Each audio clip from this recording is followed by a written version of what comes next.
اس کی شادی کی تقریبات کا آغاز ہو چکا تھا۔ عمار اس کے بابا کے دوست کے دور پار کا رشتہ دار کا بیٹا تھا۔ جس روز عمار کے گھر سے مریم کا رشتہ آیا تھا تو پہلی ہی ملاقات میں وہ لوگ اچھے خاصے وزادار اور سلجھے ہوئے لگے تھے۔ اس کے بابا معین صاحب نے بھی تسلی دی تھی کہ ان کے دوست کے مطابق اچھے لوگ ہیں۔ عمار اپنے ماں باپ کا اکلوتا بیٹا تھا، جبکہ 2 بہنیں تھیں۔ ایک بڑی بہن ثنا جو شادی شدہ تھیں، جبکہ چھوٹی اقصیٰ ابھی کالج میں پڑھ رہی تھی۔ اس کی ایک پھپھو اپنی بیٹی کے ہمراہ انہی کے گھر رہائش پذیر تھیں۔ وہ لوگ 1.5 ماہ پہلے ہی دوسرے شہر سے ان کے گھر میں شفٹ ہوئے تھے۔ بابا کے دوست نے ہی انہیں بتایا تھا کہ ثریا بھری جوانی میں بیوہ ہو گئی اور بیٹی نائمہ کے ساتھ اپنے بھائی کے پاس ہمیشہ کے لیے آ گئی تھی۔ مریم کو گھر کی تمام خواتین بہت ملنسار لگی تھیں، خاص کر اقصیٰ جو اس سے چند ماہ ہی چھوٹی تھی۔ بات پکی ہونے کے بعد شادی میں زیادہ وقفہ نہیں رکھا گیا، بلکہ 2 ماہ بعد کی تاریخ رکھ دی گئی۔ مریم نے عمار کو بس ایک بار ہی دیکھا تھا، وہ بھی بے حد سرسری سا، جب وہ اقصیٰ کو ان کے گھر سے پک کرنے آیا تھا اور گھر کے باہر سے ہی واپس چلا گیا تھا۔ حالانکہ امی نے بے حد اصرار کیا تھا کہ اندر آ جائے اور 1 کپ چائے پی لے، مگر اس نے مسکراتے ہوئے انکار کیا اور شوخ لہجے میں بولا کہ اب ایک بار ہی اپنی دلہن لینے آئے گا۔ یہ بات اس نے خاصی اونچی آواز میں کہی تھی۔ شاید وہ جانتا تھا کہ مریم بھی دروازے کے پاس کھڑی ہے۔ وہ اس کی بات سنتے مسکراہٹ دبا گئی۔ اسے عمار اچھا لگا تھا، شوخ چنچل سا۔ وہ اس کے چھوٹے بہن بھائیوں کو اپنا گرویدہ کر چکا تھا، جو ہر وقت اس کی تعریف میں ربط اللسان رہتے۔ مریم سے چھوٹی کائنات فرسٹ ایئر میں تھی، پھر بھائی کاشف تھا جو 8ویں جماعت کا طالب علم تھا۔ اپٹن اور مہندی گھر میں ہی کی گئی تھی، کیونکہ زیادہ مہمان مدعو نہیں کیے گئے تھے۔ ہاں، بارات کی تقریب کے لیے ہال میں بکنگ کروائی گئی تھی۔ بخیر و عافیت وہ رخصت ہو کر اپنے سسرال آ گئی، جہاں اس کا والہانہ استقبال کیا گیا۔ اس کی ساس شاہدہ خاموش طبیعت معلوم ہوتی تھی، جبکہ سسر اشفاق بے حد پرشفیق طبیعت کے مالک تھے۔ عمار کی پھپھو ثریا اس کے برابر میں بیٹھی اسے ناقدانہ نظروں سے دیکھ رہی تھی۔ ان کی نظریں مریم کو بے چین کر گئیں۔ یہ واحد خاتون تھی جنہوں نے اسے اپنے ساتھ لپٹا کر پیار نہیں جتایا تھا۔ ثنا اور اقصیٰ اس کے ساتھ تصویریں بنانے لگیں، جبکہ عمار بار بار اس کی طرف دیکھتے ہوئے اسے سمٹنے پر مجبور کر رہا تھا۔ جب نائمہ کے آنے سے ماحول پر 2 پل کے لیے سناٹا چھا گیا۔ وہ اس کے برابر میں بیٹھ کے اس کی طرف دیکھنے لگی تو مریم جواباً مسکرانے لگی۔ اسے معلوم تھا کہ یہ عمار کی پھپھو ذات ہے۔ وہ عجیب سی نظروں سے اسے دیکھ رہی تھی، ان میں حسرت بھی تھا، حسد بھی۔ مریم کچھ سمجھ نہیں پا رہی تھی۔ نائمہ نے اس کا ہاتھ پکڑ کر مہندی والے ہاتھوں کو دیکھا۔ ہتھیلی کے بیچ میں عمار کا نام جگمگا رہا تھا۔ نائمہ اس نام پر انگلی پھیرتے مسکرائی۔ یہ مسکراہٹ بے حد پھیکی سی تھی۔ مریم کو کچھ غلط ہونے کا احساس ہوا، ایک ایسا احساس جس کو وہ کوئی نام نہ دے پائی، مگر وہ چپ چاپ اس کی طرف دیکھتی رہی۔ نائمہ بغیر کچھ بولے اس کے برابر سے اٹھ گئی، مگر اس کے جانے کے بعد مریم کو ایک انجانی سی افسردگی سی محسوس ہو رہی تھی۔ عمار اپنے رویے سے، محبت بھرے جملوں سے اس کے دماغ سے نائمہ کے تاثرات کو بھلا چکا تھا۔ وہ جو اس سے پوچھنا چاہتی تھی کہ نائمہ نے ایسا عجیب برتاؤ کیوں کیا، عمار کی شوخیوں کے آگے وہ سب بھول بیٹھی تھی۔ یاد رہا تو بس اتنا کہ ان کی شادی کے بعد یہ پہلی باضابطہ ملاقات ہے۔ عمار اپنے جذبات کو دل میں رکھنا نہیں جانتا تھا۔ اس کا انداز محبت بہت والہانہ تھا۔ وہ عمار کے سوا سب کچھ فراموش کر گئی۔ ولیمے کی تقریب میں وہ بے حد حسین لگ رہی تھی۔ اس کا نائمہ سے اس روز ایک بار ہی سامنا ہوا تھا، جب وہ اسٹیج پر عمار کے ہمراہ بٹھائی گئی۔ تب بھی وہ مریم کو عجیب نظروں سے گھورتی رہی۔ مریم نے اسے مسکرا کر دیکھا کہ شاید وہ بھی جواب میں مسکرائے گی، مگر اس کے تاثرات ہنوز پاٹ تھے۔ اچٹتی سی نظر اس پر ڈال کر نائمہ اسٹیج سے نیچے اتر کر جا چکی تھی۔ جب اس نے آہستہ آواز میں عمار کو مخاطب کیا، یہ آپ کی کزن نائمہ اتنی عجیب کیوں ہے؟ مطلب گھورتی ہے وہ، کیا اسے میں اچھی نہیں لگتی؟ روحان سی ہوتی مریم نے اس سے پوچھا تو وہ ہنس دیا۔ بیگم، اتنا سوچو کہ اپنے شوہر کو بے حد محبوب ہو، باقی کوئی کیا سوچتا ہے کیا نہیں اس کی فکر مت کرو، فکریں پالنے کے لیے میں ہوں نا۔ وہ اسے دیکھتے ہوئے ایک آنکھ ونک کرتے بولا۔ اتنے مہمانوں کے بیچ میں اس کی اس حرکت پر وہ سر تا پیر سرخ ہوئی تھی۔ مکلاوے کی رسم میں عمار بھی ساتھ ہی آیا تھا۔ رات کو ہی ان کی واپسی تھی۔ ایک ہی شہر میں ہونے کی وجہ سے کسی نے بھی اس بات پر اعتراض نہیں کیا تھا۔ وہ عمار کو بے حد محبت سے دیکھ رہی تھی، جو کائنات اور کاشف کے ساتھ خوش گپیوں میں مصروف تھا۔ امی اور بابا بھی ان تینوں کی طرف محبت سے دیکھتے بہت مطمئن تھے۔ وہ اللہ کے شکر گزار تھے جو ایسا داماد ملا تھا، جس نے اجنبیت کی دیوار گرانے میں پل نہیں لگایا تھا۔ کچھ مریم کا چہرہ اس کی اندرونی خوشی کا عکاس تھا۔ واپسی پر اس نے گجرے لے کر مریم کو پہنائے تو وہ پھولے نہیں سما رہی تھی۔ عمار مسلسل اس سے باتیں کرتا ہوا ڈرائیونگ کر رہا تھا۔ وہ اس کی باتوں کا جواب دے کر خاموش ہو جاتی۔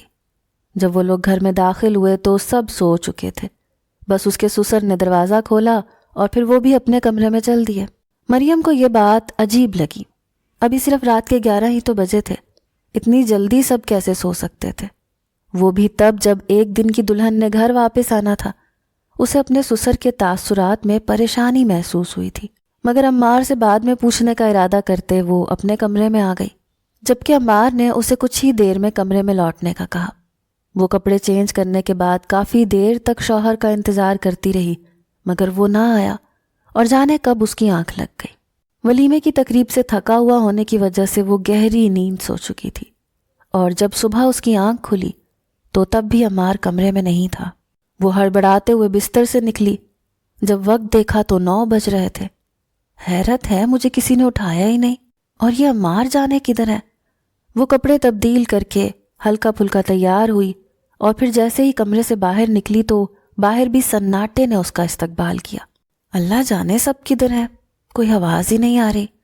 وہ خود سے ہی باتیں کرتے ہوئے ہر کمرہ چیک کر رہی تھی، اور جب وہ نائمہ کے کمرے کے پاس پہنچی اور دروازہ دھکیلتے ہوئے وہ اندر داخل ہوئی تو کمرے میں موجود نفوس بات کرتے ایک دم خاموش ہوئے تھے۔ نائمہ بستر پر لیٹی ہوئی تھی، جبکہ اس کے گرد پھپھو، اس کی ساس، بڑی نند ثنا اور عمار تھے۔ وہ سب کو اپنی طرف تکتا پا کر نروس ہوئی۔ السلام علیکم، کیا ہوا؟ سب ٹھیک ہے؟ آؤ آؤ، تم سو رہی تھی، میں نے تمہیں جگایا نہیں، بس نائمہ کی طبیعت ذرا خراب ہے، اسی لیے ہم سب اس کی عیادت کے لیے ادھر موجود ہیں۔ وہ عمار کے بتانے پر تیزی سے آگے بڑھی۔ اوہ، آپ نے مجھے اٹھا دینا تھا نا۔ کیسی ہیں آپ؟ شاید شادی کی تھکاوٹ کی وجہ سے بیمار ہو گئی ہیں۔ وہ فکر مندی سے پاس پری کرسی پہ بیٹھتے بولی۔ نائمہ نے آنکھیں بند کر لیں۔ اس کی ساس زبردستی سا مسکراتے ہوئے کمرے سے نکلی، پیچھے ہی عمار بھی چلا گیا۔ اب کمرے میں وہ، پھپھو اور ثنا رہ گئے تھے، جبکہ نائمہ ہنوز آنکھیں موندے پڑی تھی۔ کیا بخار ہے؟ ہوا کیا ہے؟ میڈیسن لی ہے یا نہیں؟ غیر معمولی خاموشی سے گھبراتے مریم پھر بول اٹھی، جبکہ نائمہ تکیے پر سر پٹختے ہوئے اس کی طرف غصے سے دیکھنے لگی۔ برائے مہربانی چپ ہو جاؤ، سر پہلے ہی درد سے پھٹ رہا ہے۔ سبکی محسوس کرتے وہ کمرے سے بے اختیار باہر نکلی تھی۔ بھلا ایسے بھی کوئی کسی سے بات کرتا ہے کیا؟ چاہے جتنی مرضی طبیعت خراب ہو۔ مریم کا تیش سے برا حال تھا۔ اسے اتنی تمیز نہیں کہ بات کیسے کرتے ہیں۔ وہ کلستے ہوئے سوچ رہی تھی اور اپنے کمرے میں واپس آ گئی، جہاں عمار کہیں جانے کے لیے تیار شیار بالوں میں برش کر رہا تھا۔ وہ اس کی طرف تیزی سے آئی۔ آپ کہاں جا رہے ہیں؟ آفس ہی جاؤں گا، اور کدھر جانا ہے بیگم؟ مگر آج ہماری شادی کا 3را دن ہے، اتنی جلدی آفس کیسے جا سکتے ہیں آپ؟ مریم، میری نئی جاب ہے، تمہیں معلوم تو ہے کہ ہم کچھ عرصہ پہلے ہی اس شہر میں شفٹ ہوئے ہیں۔ یہ 3-4 چھٹیاں بھی بڑی مشکل سے ملی تھیں۔ وہ منہ بسورتے اسے دیکھتی رہی تو وہ اسے اپنے حصار میں لے گیا۔ میں جانتا ہوں ہر لڑکی کی طرح تمہاری بھی کچھ خواہشات ہیں، مگر میری جان، تم مجھے اور میری مجبوریوں کو نہیں سمجھو گی تو کون سمجھے گا؟ وہ بے حد محبت سے اس سے پوچھ رہا تھا کہ مریم کے پاس ناراضگی کی کوئی وجہ ہی نہ بچی۔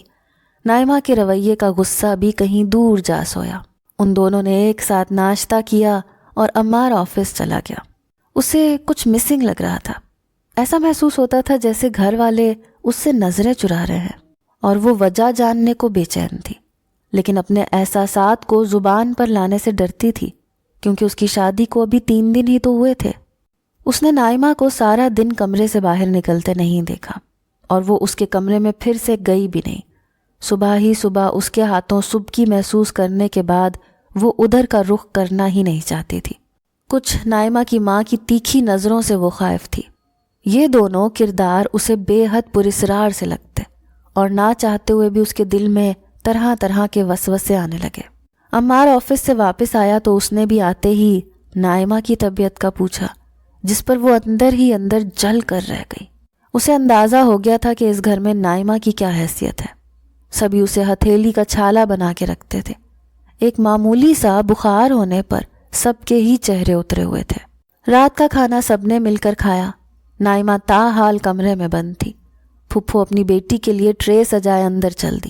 وہ نوٹس کر رہی تھی کہ جیسے عمار کچھ بے چین سا ہے، جیسے اسے کسی پل سکون نہ ہو۔ بار بار پہلو بدلتے وہ گھڑی کی طرف دیکھ رہا تھا، تو اس نے پوچھ ہی لیا، آپ کو کہیں جانا ہے یا کسی نے آنا ہے جو بار بار گھڑی دیکھ رہے ہیں؟ اس کے سوال پر وہ چونکا۔ نہیں، ایسا تو کچھ نہیں ہے، اصل میں ابھی صرف 8 بجے ہے نا، آج آفس میں کام بہت تھا تو تھک گیا ہوں، جلد از جلد سونا چاہتا ہوں، سر میں درد ہے تھکاوٹ کی وجہ سے۔ اوہ، وہ اس کا جواب سنتے پریشان ہوئی۔ میں ٹیبلٹ لے کر آؤں چائے کے ساتھ؟ تمہارا چہرہ دیکھ لیا ہے نا، آدھا درد تو ویسے ہی چلا گیا ہے۔ وہ مسکراتے ہوئے بولا تو وہ جھینپ گئی۔ نائمہ سے حال احوال دریافت کرنے کے لیے وہ اٹھا تو مریم بھی عمار کے ساتھ ہو لی۔ مجھے بھی جانا تھا اس کی طبیعت کا پوچھنے۔ وہ اس کے ساتھ جانے کا جواز پیش کرنے لگی۔ اوکے، آ جاؤ۔ نائمہ نے حسب توقع اسے دیکھ کر منہ بنا لیا۔ عمار کو دیکھ کر اس کے چہرے کی رونق جیسے لوٹ آئی۔ اس کی یہ رونق دیکھتے مریم کے ماتھے پر بل پڑے۔ عمار، آج تو آفس نہ جاتے، میری طبیعت خراب تھی، آپ کو پتہ بھی تھا، پھر بھی۔ وہ منہ بناتے ہوئے عمار سے بولی تو مریم نے حیرت سے اس کے لاڈ کا مظاہرہ دیکھا۔ کام بہت زیادہ تھا، جانا ضروری تھا، وہ کترائے سے لہجے میں بولا۔ مریم ان دونوں کے چہرے کے تاثرات نوٹ کرتی رہی۔ نائمہ نے ایک پل کو بھی اپنی نظریں عمار کے چہرے سے نہیں ہٹائیں، جبکہ عمار اس کو دیکھنے سے بھی اجتناب کر رہا تھا۔ وہ لوگ کچھ دیر بعد اپنے کمرے میں لوٹے تو مریم نے عمار سے کھل کر بات کرنے کا سوچا۔ یہ نائمہ اتنے لاڈ کس خوشی میں کر رہی تھی آپ سے؟ وہ غصے سے ناک پھلاتے ہوئے استفسار کرنے لگی، جس پر حیرت سے وہ پہلے اسے دیکھے گیا اور پھر بے اختیار ہنسا تھا۔ پلیز اب تم روایتی بیوی والا شک شروع مت کر دینا۔ اپنے فادر کی وفات کے بعد وہ لوگ جب ہماری طرف آئے تھے تو میری اس سے کافی دوستی ہو گئی تھی، اسی وجہ سے وہ فرینک ہو کر بات کر لیتی ہے مجھ سے۔ تم فضول کے وہم مت پالو، اوکے؟ اس کے گال کو سہلاتے ہوئے وہ بولا۔ عمار کے رومانوی انداز پر وہ جز بز ہوئی تھی۔ وہ گھر والوں کی خاموشی کے بارے میں بھی بات کرنا چاہتی تھی، لیکن عمار نے اسے کسی بات کا بھی موقع نہ دیا اور وہ اس میں گم ہونے لگا۔ اگلے کچھ دنوں میں نائمہ کی طبیعت کافی ٹھیک ہو چکی تھی، لیکن وہ اس سے خار کھاتی تھی۔ اگر نائمہ اسے ناپسند کرتی تھی تو مریم کو بھی وہ ایک آنکھ نہیں بھاتی تھی۔ اس کی ساس کا ہونا نہ ہونا اس گھر میں برابر تھا۔ وہ زیادہ تر اپنے کمرے میں رہتی اور سسر آئے روز تبلیغی جماعت کے دورے پر نکلے رہتے۔ ثنا اپنے سسرال جا چکی تھی اور اقصیٰ کالج سے آنے کے بعد اپنے فون میں گھسی رہتی۔ کچن کی تمام ذمہ داری مریم نے خود پر لے لی تھی، جبکہ صفائی نائمہ کیا کرتی تھی اور کپڑے دھونے کے لیے ملازمہ رکھی ہوئی تھی۔ عمار اور وہ اپنی زندگی میں خوش تھے کہ وہ ہوا جس کا مریم نے تصور بھی نہیں کیا تھا۔ ایک رات دیر تک باتیں کرتے رہنے کے بعد وہ سو چکی تھی کہ کسی انجانے سے احساس کے تحت اس کی آنکھ کھلی۔ اس نے دیکھا کہ عمار بیڈ پر بیٹھا ہوا ہے، جبکہ اس کا رخ دوسری طرف تھا۔ اس نے اپنا موبائل اٹھایا اور کچھ ٹائپ کیا، پھر بے حد آہستگی سے بستر سے اٹھا۔ اس کا انداز اس قدر مشکوک تھا کہ اس کے اٹھتے ہی مریم اپنی آنکھیں بند کر گئی۔ دبے پاؤں چلتے اس نے ہولے سے دروازہ کھولا اور کمرے سے باہر نکل گیا۔ اس کے جاتے ہی مریم نے آنکھ کھول لی۔ وہ متجسس ہوئی کہ رات کے 1 بجے وہ کہاں گیا ہے۔ مریم نے اٹھ کر خود پر گرم چادر اوڑھی اور دروازہ کھولتے باہر جھانکا۔ اسے عمار کہیں بھی دکھائی نہیں دیا، کچھ دیر وہ وہیں کھڑی اس کا انتظار کرتی رہی، لیکن وہ واپس نہ آیا تو تھک ہار کر اپنے کمرے میں واپس آ گئی۔ وہ نہیں جانتی تھی کہ عمار کہاں گیا ہے۔ ہو سکتا ہے امی کے کمرے میں گئے ہوں۔ وہ خود ہی سے مفروضے قائم کرنے لگی، مگر رات کے اس پہر امی کے کمرے میں جانے کی کیا ضرورت پیش آ گئی عمار کو؟ اپنے ہی خیال کی نفی کرتے ہوئے وہ پریشان ہوئی۔ اس کو عمار کا انتظار کرتے 3 گھنٹے ہو چکے تھے۔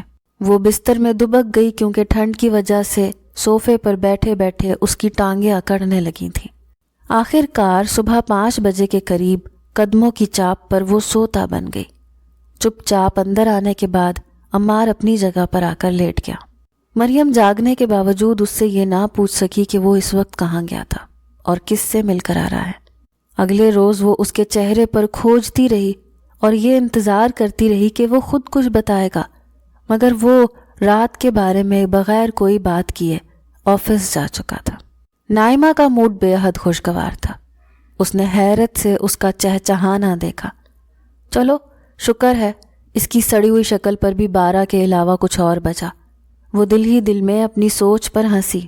نائمہ اپنی ماں کے ساتھ باتیں کر رہی تھی، ساتھ ساتھ مریم کی ساس کو بھی اپنی گفتگو میں گھسیٹ لیتی۔ مریم ان لوگوں میں خود کو مس فٹ محسوس کرتی تھی۔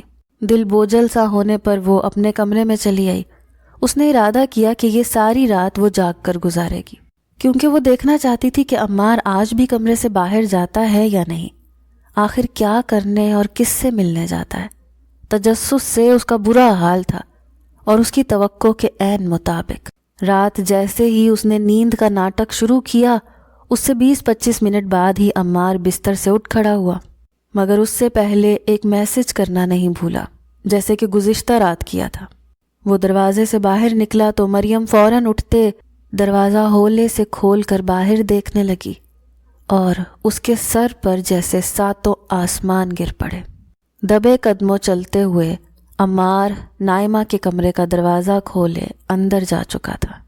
مریم نے اپنے منہ پر مارے حیرت کے ہاتھ رکھ لیا۔ یہ کیا ہو رہا تھا؟ اس کا شوہر اپنی پھپھی ذات کے ساتھ رات کے اس پہر بند کمرے میں کیا کر رہا تھا؟ اس کی صرف ایک ہی وجہ مریم کو سمجھ آ رہی تھی، جو بہت ہی شرمناک تھی۔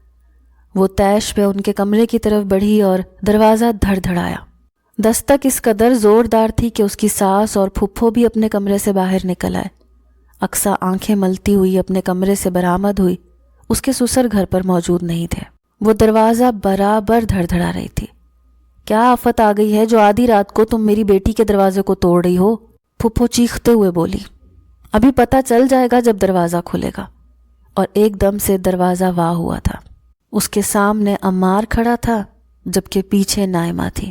یہ کوئی فلم تو تھی نہیں کہ عمار کہیں چھپ سکتا یا کھڑکی سے کود کر بھاگ جاتا۔ حیرت کی بات یہ تھی کہ نائمہ کی آنکھوں میں رتی بھر بھی اپنی اس حرکت کی شرمندگی موجود نہیں تھی۔ پھپھو اور اس کی ساس ایک پل کو شرمندہ سی نظر آئیں، مگر پھر پھپھو نے آگے بڑھتے اپنی بیٹی کو سینے سے لگایا۔ کوئی مجھے بتائے گا یہ کیا ہو رہا ہے؟ عمار، آپ اس کے کمرے میں رات کے اس پہر کیا کر رہے ہیں؟ آپ کل بھی ساری رات اسی کے ساتھ تھے۔ میں نے خود آپ کو کمرے سے نکلتے دیکھا اور آپ کی واپسی تک میں جاگ رہی تھی، لیکن مجھے یہ معلوم نہیں تھا کہ آپ اس سے ملنے کا ایسا گھٹیا راستہ اپنائیں گے کہ مذہب کی ہر حد کو توڑ دیں گے۔ تمہیں سچائی کا علم نہیں ہے مریم، ہم پر ایسا گھٹیا الزام نہ لگاؤ، نائمہ نے سرد لہجے میں کہا۔ الزام؟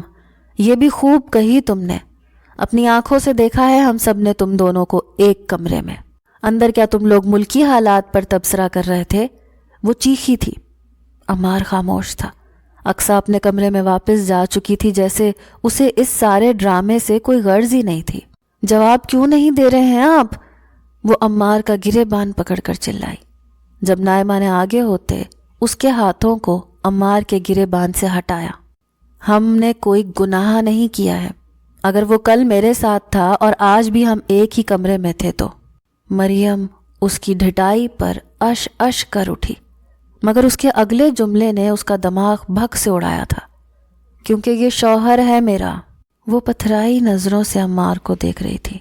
محض 1.5 ماہ ہوا تھا اس کی شادی کو، اور اس کے کان یہ کیا سن رہے تھے؟ اسے یاد آنے لگا کہ کس طرح کا رویہ نائمہ اور اس کی ماں مریم کے ساتھ رکھا کرتے تھے۔ شادی پر وہ کیوں اکھڑی اکھڑی سی تھی، اور پھر ولیمے کی رات جب وہ گھر لوٹے تب اس کے سسر پریشان کیوں تھے؟ صبح ہوتے ہی سب نائمہ کے کمرے میں کیوں جمع تھے؟ کیونکہ وہ شراکت برداشت نہیں کر پا رہی تھی، جس کی وجہ سے پریشانی نے اسے بخار میں مبتلا کر دیا تھا۔ اس کی آنکھیں یک لخت پانیوں سے بھر گئیں۔ عمار، یہ جھوٹ بول رہی ہے نا؟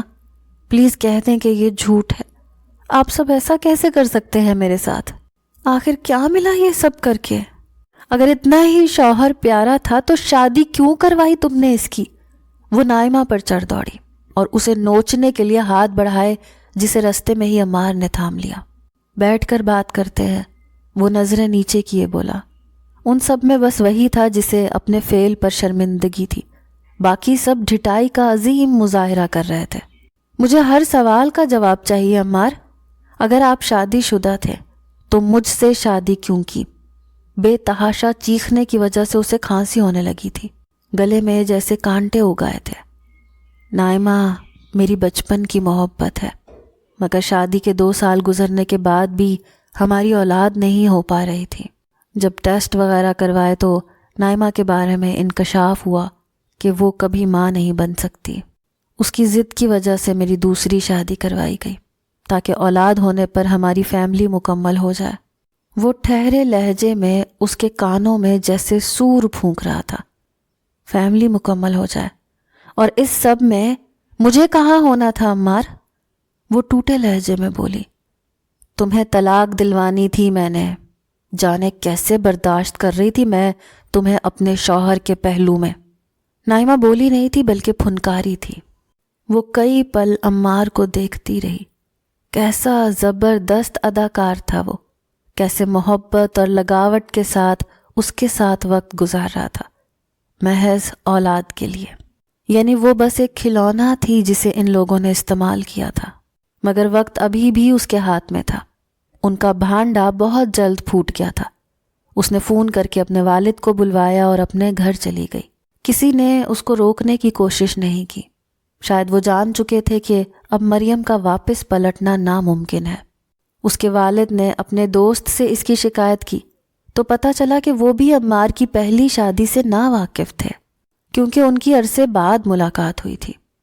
مریم اور اس کے گھر والے کس کو الزام دیتے جب قسمت میں یہ دکھ لکھا تھا؟ عدالت کے ذریعے مریم کی طرف سے خلا کا نوٹس بھجوا دیا گیا اور کچھ ہی دنوں میں ان دونوں کی علیحدگی ہو گئی۔ 2.5 ماہ کے اندر اندر اس پر قیامت آ کر گزر چکی تھی۔ اس نے نائمہ اور عمار کو کوئی بد دعا نہیں دی، بس چپ چاپ اللہ پر سب کچھ چھوڑ دیا، کیونکہ اس کا ماننا تھا کہ جب اللہ ہمیں کسی چیز سے محروم کرتا ہے تو اس سے دگنی 1000 نعمتوں سے نواز دیتا ہے جس کے ہم قابل بھی نہیں ہوتے۔ تو وہ بس اللہ کی رضا میں راضی تھی اور شکر گزار بھی، کیونکہ تقدیر شکر کرنے والوں کی بدلتی ہے۔